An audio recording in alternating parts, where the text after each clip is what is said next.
how to connect JumpTask to Honeygain. Alright, so let's begin with the video.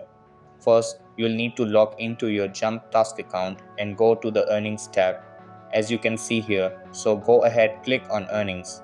Here, copy your account ID. We'll use it in Honeygain. So let's copy the ID, and now let's go to Honeygain. Once you're in Honeygain, click on the Jump Task tab, then click on Let's Start.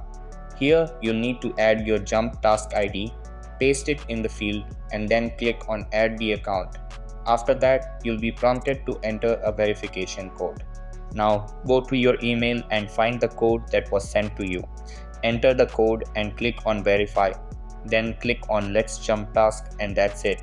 As you can see, Jump Task mode is now activated on your Honeygain account. So that's basically how you can connect Jump Task to Honeygain. So that's all for this video. Consider subscribing if you find it helpful, and I'll catch you in the next one. Thanks.